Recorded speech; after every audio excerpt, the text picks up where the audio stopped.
Labrīt visiem. Jā. Es to laikam esmu mazāk, tāpēc man jāielien ekrānā bišķiņ. Jā, labrīt visiem. Jā, paldies jums par tādu aktivitāti, par to, ka esat pieslēgušies šim semināram tik lielā skaitā. Tātad jautājumi aktuāli. Esam centušies nodrošināt jums interesantu programmu, piesaistot dažādas institūcijas, kas arī izstāstīs jaunumus, kaut kādus praktiskus jautājumus un tam līdzīgi. Tā kā cerams, ka seminārs jums būs interesants un būs viegli nosēdēt līdz tiem 14:40. Jā, tātad mans uzdevums šodien ir pastāstīt tādus mūsu iestādes vairākus jaunumus. Galvenais mūsu pagājušā gada sasniegums ir šis te vienotais būvs reģistrācijas process, ko esam iesākuši realizēt, tātad izstrādāt šī te funkcionalitāte būvniecības informācijas sistēmā un ar to saistītajās citās sistēmās, kas ir tātad kadastrs un zemes grāmata.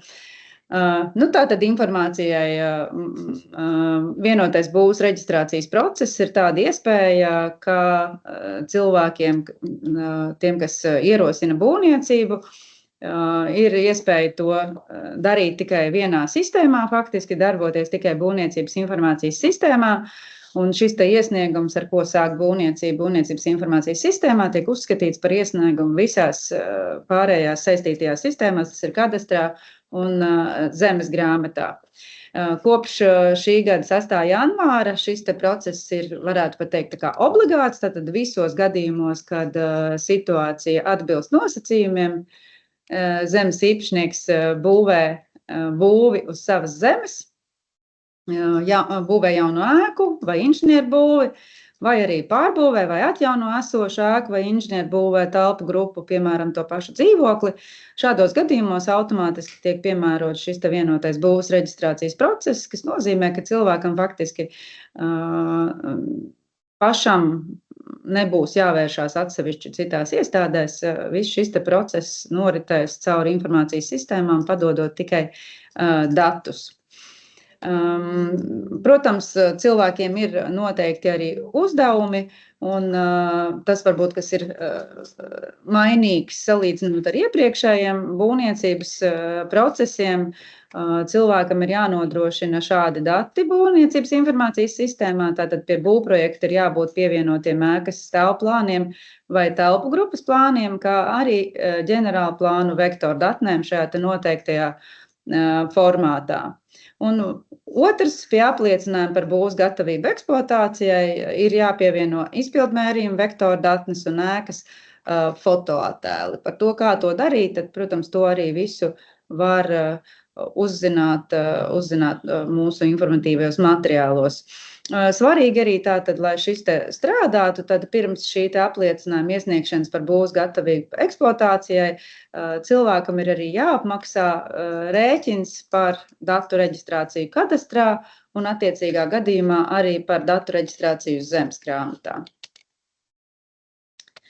Un papildus tam, ka jaunajām šīm te būvēm, kuras atbilst noteiktiem kritērijiem no 6. janvāra un kam tas ir obligāti, ir arī iespēja cilvēkiem šo procesu izvēlēties brīvprātīgi tajos gadījumos, kad būvniecība jau iepriekš ir uzsākta, jau šī lieta ir sākusies būvniecības informācijas sistēmā, un arī, protams, ir jāatbilst tiem pašiem nosacījumiem, tātad zemes īpašnieks būvē uz savas zemes, un jābūt arī nosacījumam, ka nav vēl iesniegts iesniegums par būvdarbu pabeigšanu.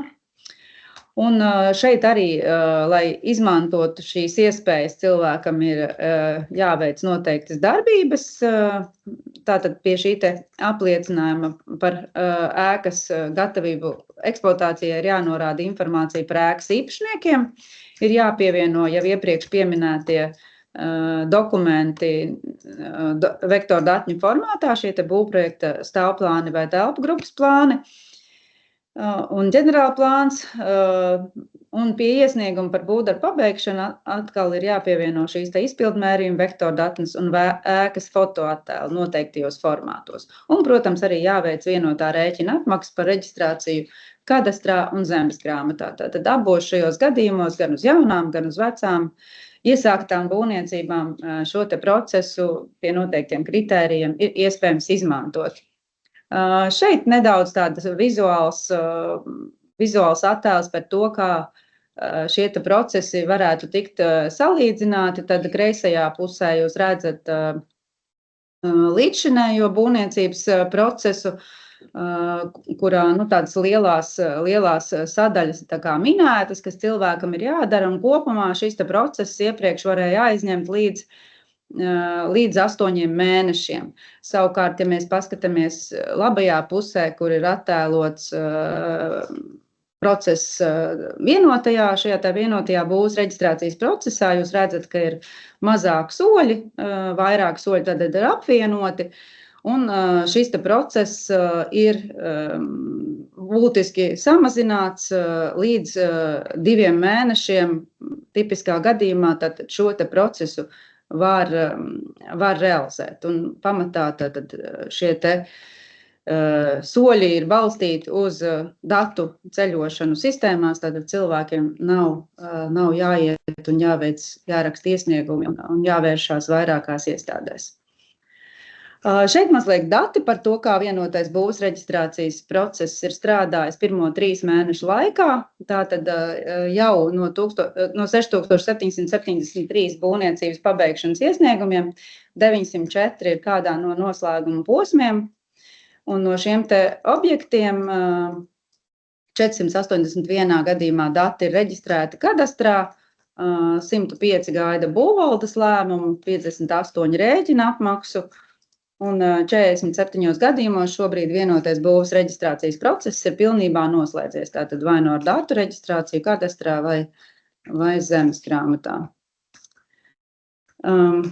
Šeit arī tātad par jaunajām būvniecībām dati kopš šī gada janvāra. Šeit var redzēt kopējos skaitļus būvniecības procesā, tātad no 7278 dažādiem iesniegumiem, vai tas būtu būvniecības iesniegums, paskaidrojuma raksts vai paziņojums, 4474 atbilst vienotā procesa nosacījumiem, tātad 61% gadījumu cilvēki var un pat ir obligāti šo procesu izmantot. Tātad sākumā pašā pirmajā nedēļā mēs redzējām, ka tie bija aptuveni 45%, šobrīd tie jau bija 61% no saņemtajiem iesniegumiem.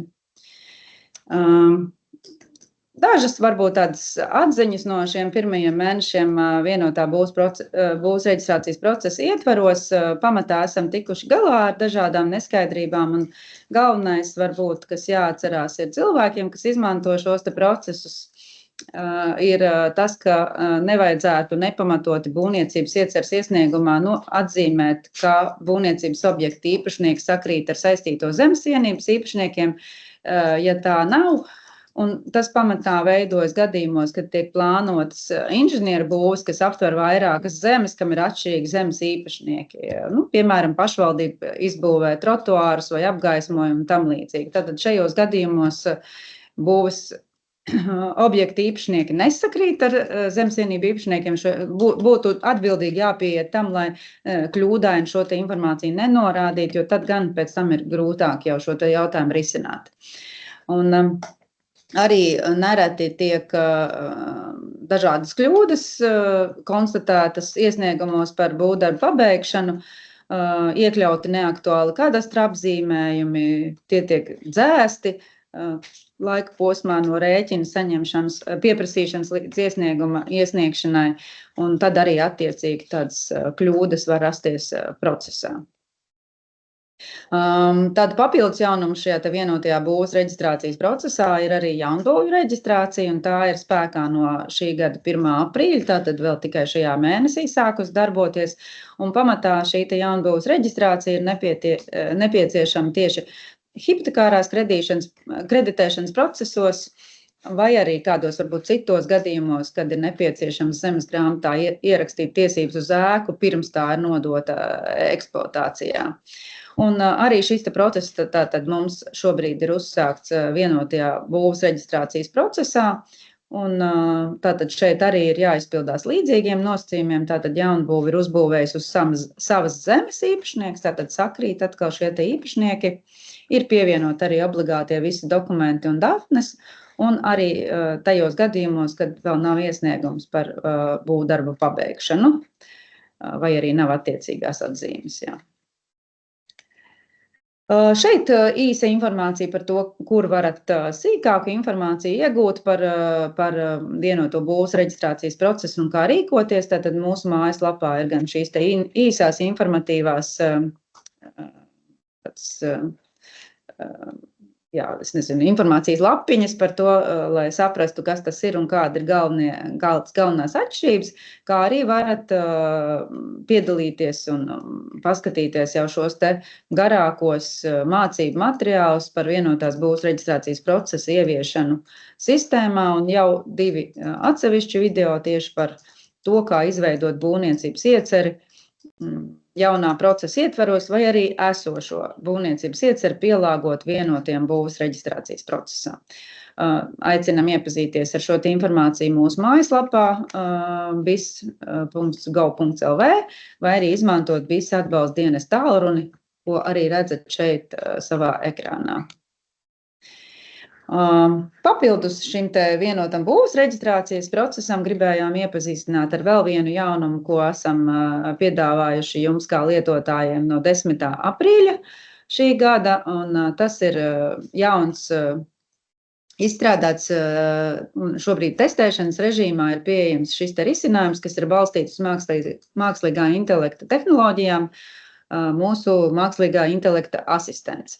Un šī te mākslīgā intelekta asistenta mērķis ir paplašināt būvniecības informācijas sistēmas atbalsta dienesta pakalpojumus un nodrošināt klientiem ātrāku un strukturētāku informāciju jautājumos par BIS lietošanu. Un ilgtermiņā mēs saskatām, ka šis mākslīgā intelekta asistents varētu kļūt par neatņemamu šīs sistēmas sastāvdaļu. Tas palīdzēs lietotājiem labāk orientēties sistēmā, un cerams arī būvniecības normatīvā regulējuma jautājumos vienkāršāk varēs sagatavot datus un uzsākt dažādus procesus vai e-pakalpojumus būvniecības informācijas sistēmā. Svarīgi šobrīd piedāvājam mākslīgā intelekta asistentu tikai autorizētiem BIS pakalpojumu lietotājiem, tātad šo servisu varat saņemt tajā brīdī, kad esat mājaslapā būvniecības informācijas sistēmā piereģistrējušies un esat autorizēti.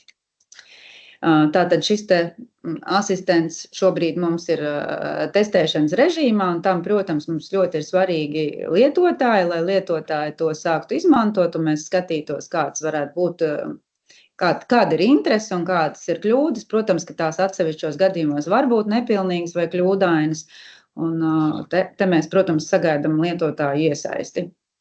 Tāpēc aicinam jūs arī sniegt atgriezenisko saikni par asistenta šīm te atbildēm, vai tās bija pareizas vai nepareizas, izmantojiet šo te smaidiņu ikonu, ko mēs esam piedāvājuši, un dodiet mums ziņu par to, kā asistents strādā. Tas mums ir arī svarīgi, lai mēs šo te savu risinājumu varētu arī turpmāk pilnveidot. Jebkurā gadījumā, ja mākslīgā intelekta asistents jums nesniedz pietiekumu un precīzi atbildi, tad noteikti aicinam izmantot šos te BIS atbalsta kanālus. Šeit arī redzat, ir informācija par to, kā šo te asistentu izmantot, ir webinārs, video, ir rokas grāmata un skaidrojoša informācija. Te neliela statistika, tātad jau faktiski nedēļas laikā cilvēki ir aktīvi un šo te asistentu cilvēkiem patīk izmēģināt. Jau 1234 dažādi jautājumi, 446 unikālajās sarunās. Tātad šeit mēs varam redzēt, ka pamatā cilvēki jautā par BIS lietojumu, tad tieši par sistēmas lietošanu, bet arī diezgan daudz cilvēku, tātad ap 20% interesēs par normatīvo aktu regulējumu. Jā, un noslēgumā tad varbūt neliela informācija par to, par šīm mūsu veiktajām aptaujām. Ar to gribam teikt, ka mums ir svarīgi, kā jūs kā klienti vērtējat mūsu piedāvātos pakalpojumus. Un pamatā mēs tātad vērtējām šobrīd šos pakalpojumus, kā jūs kā lietotāji esat apmierināti ar mūsu atbalsta personāla sniegtiem pakalpojumiem. Un šeit jūs redzat, 5 gadu ietvaros ir tiešām šis vērtējums būtiski uzlabojies, un pēdējā gada laikā nedaudz, bet tomēr ir tāds nepārtraukts uzlabojums, un ceram, ka tas nozīmē, ka mēs cenšamies tiešām sistēmu gan radīt, lai tā cilvēkiem būtu pēc iespējas ērtāka, gan arī censties šos te pakalpojumus atbalstu sniegt tā, lai to varat labi saprast un ar atbalstu sasniegt tos savus mērķus. Tātad atbalsta personāla vērtējums mūsuprāt ļoti augsts, 76%. Un arī otrs vērtējums, kas ir par pakalpojumu, tieši e-pakalpojumu lietotāju apmierinātību, arī mēs redzam ļoti augstu vērtējumu, kas arī ir būtiski pieaudzis pēdējo 2 gadu laikā. Tātad tie ir 80% lietotāji ir apmierināti ar šo te dažādiem e-pakalpojumiem, ko nu kurš izmanto.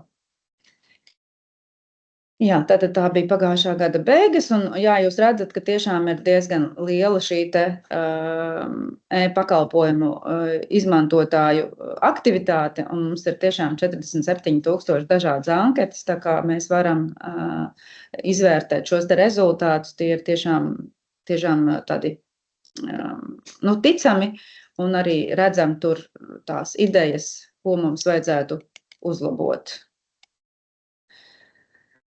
Jā. Un te arī par tātad visu lietotāju tieši apmierinātību ar atbalsta personālu, varbūt arī svarīgi, ka tiešām atbalsta aptaujas dalībnieki ir dažādu nozaru lietotāji, gan būvspeciālisti, gan būvkomersanti, būvdarbos iesaistītās personas un dzīvojamo māju pārvaldnieki, tad principā arī mēs redzam arī to, kā kurā jomā šī te apmierinātība ir, kurā jomā vairāk, kurā mazāk, tā kā varam tiešām tam sekot līdzi, lai attiecīgi piemērotu savus pakalpojumus. Tas no manis viss. Paldies!